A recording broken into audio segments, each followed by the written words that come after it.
Hi, this is Taryn Grome, editor of Pharma Voice. We met with numerous inspirational thought leaders at this year's DIA annual conference as part of our Editors Take video series. I hope you enjoyed this discussion. In this episode, Taryn meets with Patrick Lindsay, President, United Biosource Corporation. Patrick, welcome to Philadelphia and the 2016 DIA annual conference. Thank you. Thank you very much. This has been a really great conference so far, very energetic. Lots of attendees that really seem to be engaged with each other, so really good conference. Taking time to recognize workers in the biopharmaceutical industry has become an important focus for UBC. Tell us why that is and why now? Well, we are in an industry that's it's a lot of hard work, really difficult. And I would say the work that's being done in this industry by a lot of folks are not necessarily really fully appreciated from our perspective. This was an initiative brought to me inside the company as something we should really think about, and I embraced it immediately because it totally seems to make sense. We're at a time in our industry where much of the work, the pharmaceutical industry in general, does not really seem to get the level of credit that it deserves, and because of a number of things, including drug pricing and so on, there's just a lot of negative perception on this industry. And so we thought, look, at the end of the day, what we really have is a lot of people working hard every day, carrying out a lot of functions that bring really great medicines to patients. And really that we felt was unrecognized at the level that we felt it should. And we thought we'd start this initiative, our Pharma Heroes initiative, to try and help to support that. And so that's kind of the reason why we talk about this.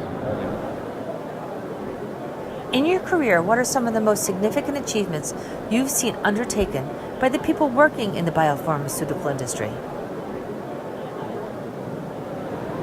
Well, there's so many, but I'll try to respond by saying, over time, for example, when you look back at, there was a time when HIV and AIDS was sort of an epidemic that the moment you heard it, everyone would think end of life. More sympathy immediately, or ostracization, where people would never want to go close to or be involved with someone who was suffering from such a disease. And I do remember in the 90s really a lot of research being done in HIV/AIDS, where progress has been significantly made, where, say in the late 90s, you're looking at people who were looking at life extension as much as 20 years. Today, people are diagnosed routinely. We don't hear a lot about it because the treatments are so powerful. People are looking at 50 years extension of life today. It's come something that you live with as a chronic disease as opposed to a death sentence. That didn't happen just because. It happened because a lot of people invested a lot of time, a lot of hard work, a lot of money. Research was done to really bring this type of medicines forward. And so that's just one example. Another one is the dreaded cancer, in oncology, where you find that just about everybody knows someone who has suffered from some form of cancer. Specifically, when you look at the progress that's being made in oncology over the years, treatments are so powerful today. You get a diagnosis. In my personal example, I have two sisters that were diagnosed both with breast cancer, about 4 years apart from each other. The treatments in between those 4 years were dramatic in terms of them really getting the level of treatments. When my first sister was diagnosed, it was viewed, oh my gosh, overwhelmingly sad, the discussions that were had. She went through a really significant time to get treatment. My second sister was diagnosed, it was sort of more matter of fact. It was sort of, here's the treatment, here's what we're going to do, and we're moving on. The good news for me and our family is that one got married a year ago, she's in remission. The other one graduated from college last week, and she's also in remission, doing really well. That doesn't happen because people didn't invest so much time, in their own careers.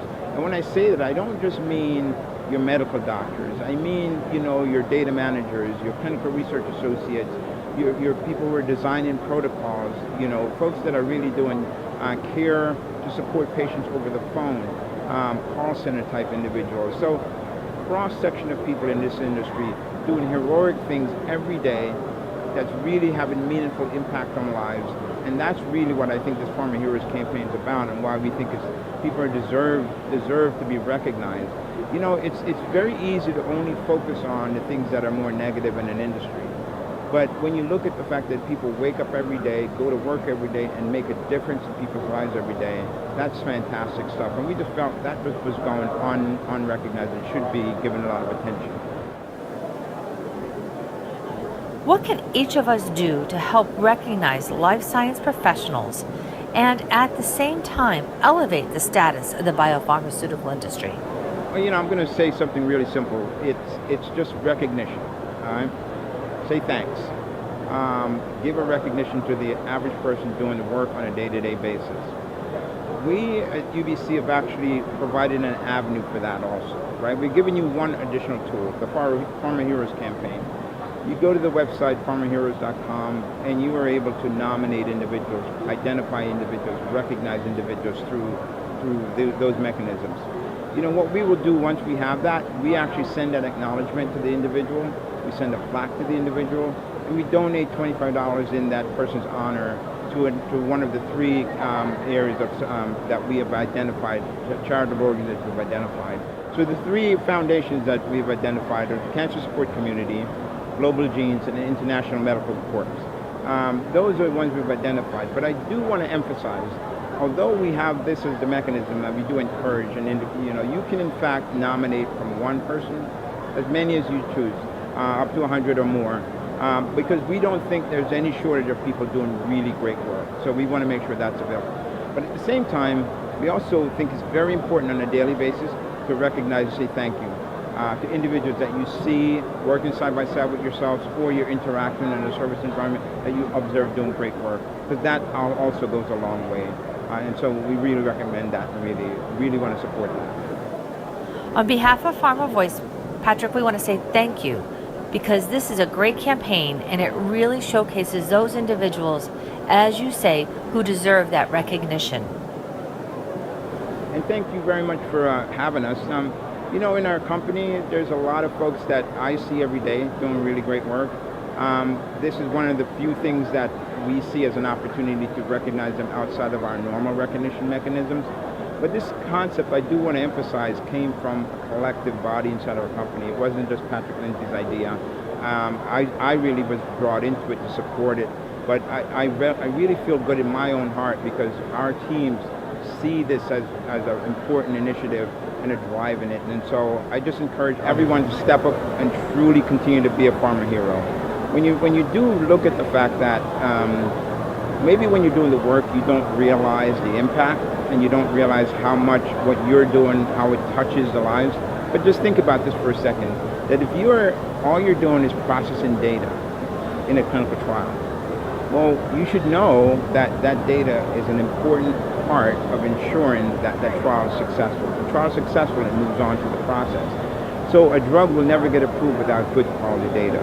So whether you're a monitor and you're out doing your work, your position in the sites doing your work, it all comes together. That's where we create the power. And that's why all these individuals become heroes at the end of the day, because of that recognition. So when you're doing the work, you may not realize your impact, but I can tell you from where we sit as an organization, we see that and we appreciate that, and we love the fact that people are stepping up and being farmer heroes. Thank you for bringing your message to us, and thank you for participating in our Editor's Take video program. Thank you very, very much, and thanks for having us. Farmer Voice is always recognizing folks. I do have to say that when I look at our industry and look at the mechanisms that are out there to recognize not just good work, but innovative work and the talent that people are bringing forward, I have to applaud you guys in Farmer Voice for bringing that forward. On a routine basis, I will tell you that we use your magazines and your websites to help educate people when we bring them into our company as part of training and exposure and giving them growth possibilities, because it's really full of rich information that enables us to share that with our folks. And when you hear it from a voice, that's one thing, but when you see it from individual perspectives, and when you bring expertise from others together, it really, really sends a strong message. So we really appreciate the work you guys are doing. Well, thank you very much. That's very kind. Thank you. For more information on this topic, visit our Thought Leaders website. For more Editors Take videos from the DIA Annual Conference, visit www.pharmavoice.com. Thanks for joining us.